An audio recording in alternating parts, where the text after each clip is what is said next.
കഥകൾ കേൾക്കാൻ കൊതിച്ചു നടന്ന ബാല്യകാലത്ത് വല്യുമ്മ കഥ പറഞ്ഞു തരില്ലായിരുന്നു. ഒരു വലിയ കുടുംബത്തിൻ്റെ ഭരണഭാരം മുഴുവൻ ഏറ്റെടുത്ത് മെതിയടിപ്പുറത്ത് നടന്ന അവർക്ക് കഥ പറച്ചിലുകാരി മുത്തശ്ശിയുടെ വേഷം ഒട്ടും ചേരുമായിരുന്നില്ല. ഏകാന്തതയുടെ വരണ്ട നാളുകളിൽ ചങ്ങാതിയായിരുന്ന മാധവനാണ് കഥകൾ പറഞ്ഞു തന്നിരുന്നത്. അവൻ്റെ അപ്പൻ സ്നേഹനിധിയായിരുന്ന ഇറ്റിക്കണക്കൻ പറഞ്ഞു കൊടുക്കുന്ന കഥകളൊക്കെ എനിക്കും പറഞ്ഞു തരുമായിരുന്നു. അങ്ങനെ ഒരു സന്ധ്യയിൽ മുതുമുത്തശ്ശന് നിധി കിട്ടിയ കഥ അവൻ പറഞ്ഞു.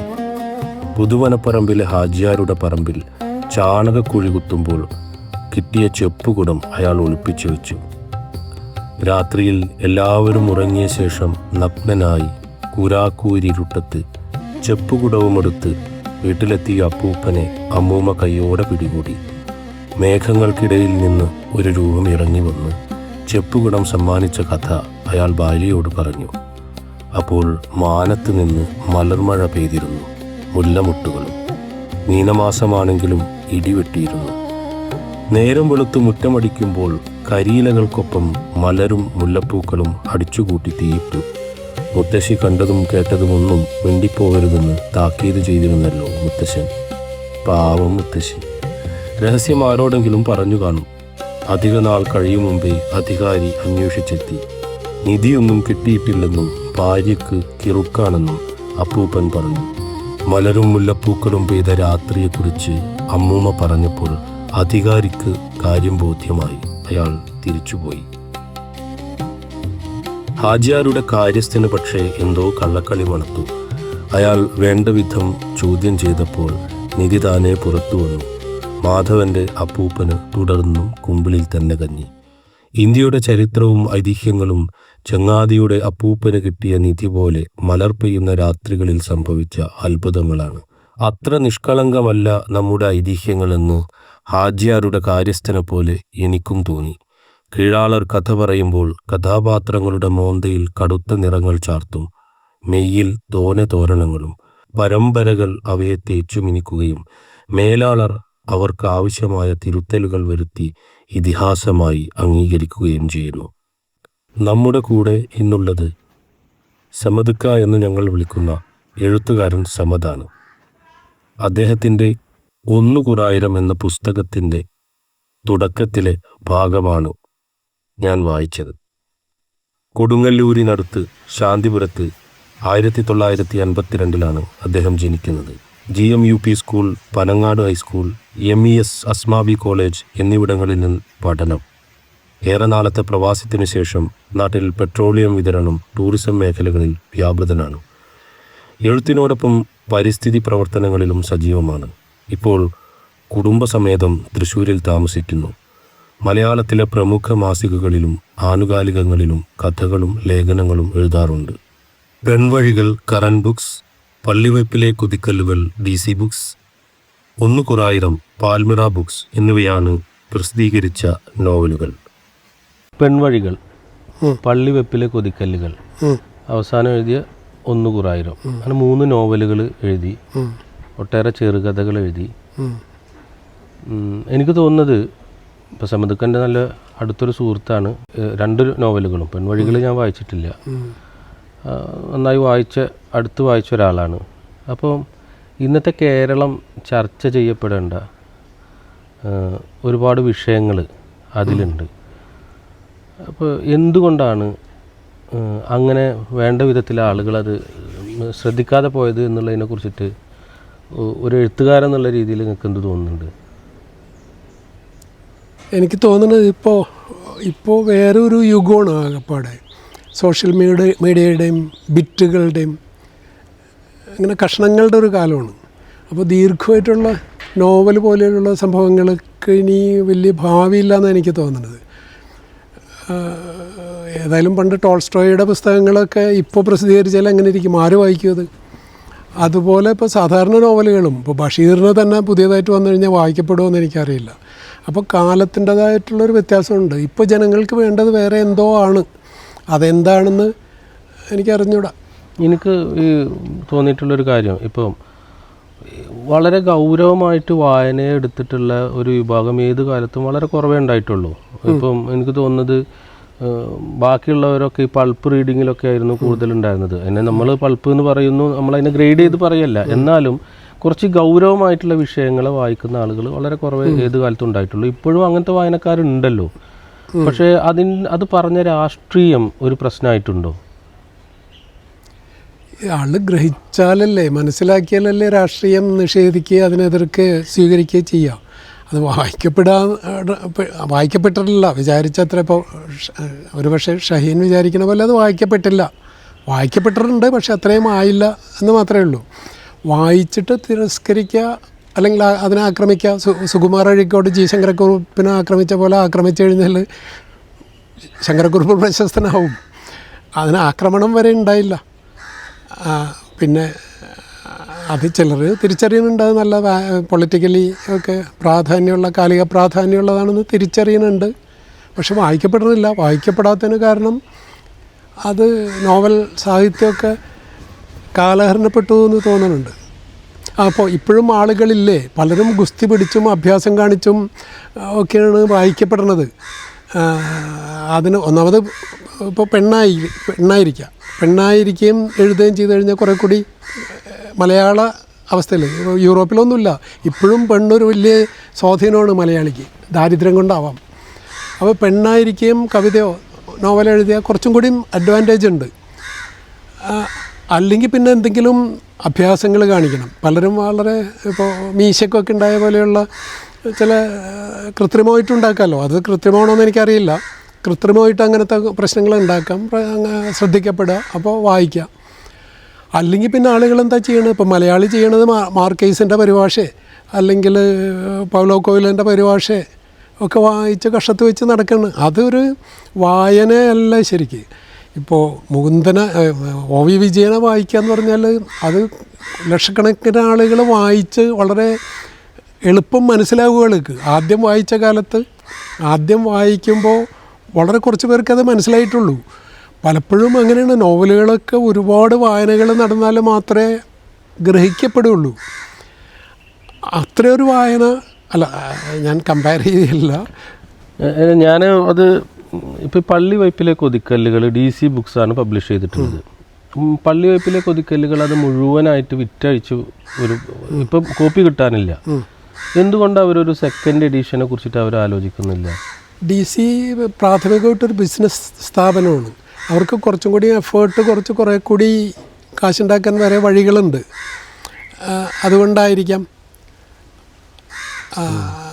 അതുകൊണ്ടാവുള്ളൂ, അത് നിലനിൽക്കണമല്ലോ അവർക്ക്. കാരണം ഒരു പുസ്തകത്തിൻ്റെ പിന്നെ ഇറക്കിയ കോപ്പി മുഴുവൻ വിറ്റുപോവുകയും മാർക്കറ്റിൽ ആ പുസ്തകം കിട്ടാതിരിക്കുകയും ചെയ്യുക എന്ന് പറഞ്ഞാൽ ആ പുസ്തകം വിജയിച്ചു എന്നുള്ളതാണ് സാധാരണ രീതിയിൽ പ്രസാധകർ മനസ്സിലാക്കുന്ന ഒരു കാര്യം.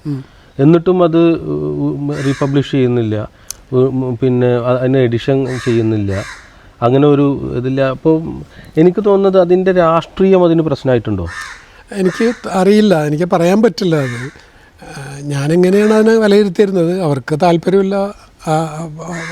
അതേസമയത്ത് തന്നെ ഈ പ്രോത്സാഹിപ്പിക്കേണ്ട നോവലുകളെ ഇതിനെയൊക്കെ മാർക്കറ്റ് ചെയ്യേണ്ട ഒരു വിഭാഗമുണ്ട്.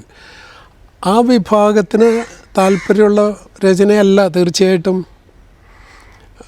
പള്ളിവയ്പ്പിലെ കൊതിക്കല്ലുകളിലോ മറ്റേ 100,000 ഉള്ളത് അവരെ തൃപ്തിപ്പെടുത്തുന്ന, അവർ പ്രോത്സാഹിപ്പിക്കാൻ ഇഷ്ടപ്പെടുന്ന ഇതല്ല.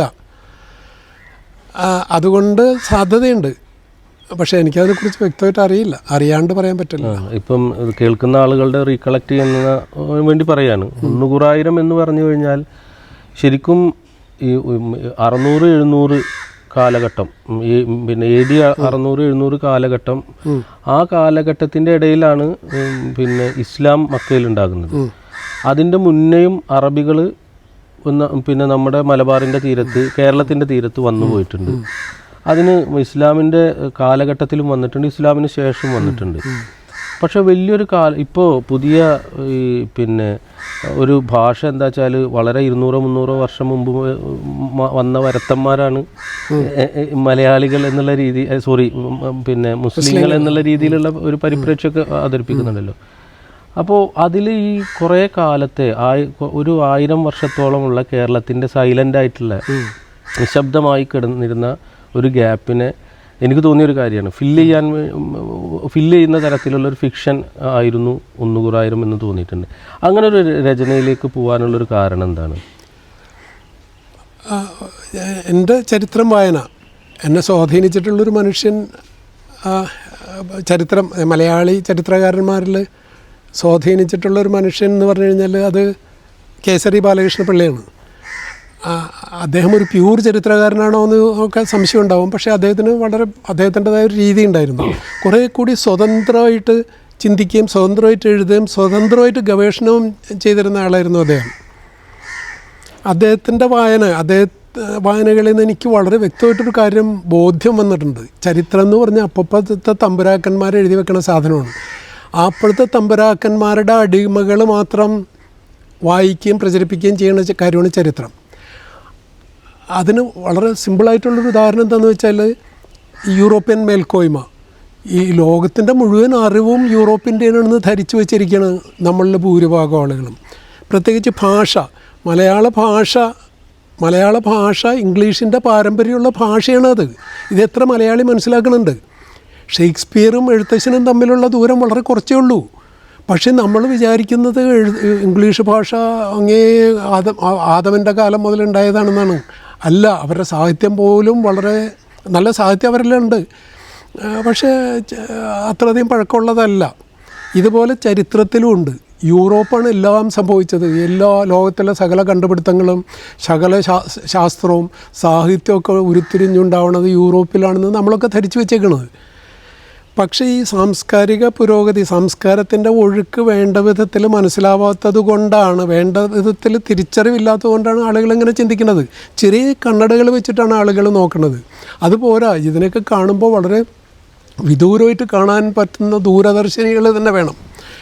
അതായത് നമ്മൾക്കറിയാവുന്ന മെസപ്പൊട്ടോമിയൻ അല്ലെങ്കിൽ ഈജിപ്ഷ്യൻ, ചൈനീസ് സംസ്കാരങ്ങളെയൊക്കെ കുറിച്ച് മനസ്സിലാക്കിയാൽ അതിൻ്റെ ഒരു തുടർച്ച മാത്രമായിരുന്നു യൂറോപ്പിലുണ്ടായിരുന്നതെന്ന് തിരിച്ചറിയാൻ പറ്റുള്ളൂ. അതിന് പകരം നമുക്ക് വേണ്ടത് ആരാധിക്കാൻ വിഗ്രഹങ്ങളെയാണ്. നമ്മളുടെ വിഗ്രഹം യൂറോപ്പും ബ്രിട്ടനും ആയിരുന്നു അടുത്ത കാലം വരെയും. ഇപ്പോഴാണ് യൂറോപ്പ് ക്ഷീണിച്ച് ട്രംപായത്. ഇപ്പോൾ നമ്മൾ അടുത്ത കാലം വരെ നമ്മൾ ആരാധിച്ചിരുന്ന ട്രംപിനെയല്ലേ.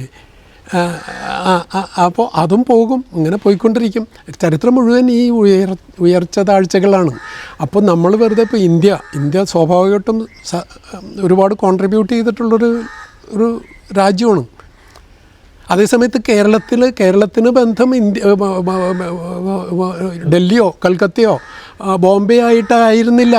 അത് തുടങ്ങിയിട്ട് കുറച്ച് കാലമായിട്ടുള്ളൂ. കേരളത്തിൻ്റെ ബന്ധം മുഴുവൻ ചൈനയും അറേബ്യയും യൂറോപ്പുമായിട്ടായിരുന്നു.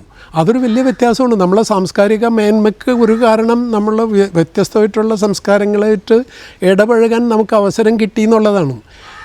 നോർത്ത് ഇന്ത്യയിൽ ഈ മുഗളന്മാരും ഓഫ് കോഴ്സ് കുടിയേറ്റം നോർത്ത് ഇന്ത്യയിൽ കൂടിയാണ് ഉണ്ടായേക്കുന്നത്.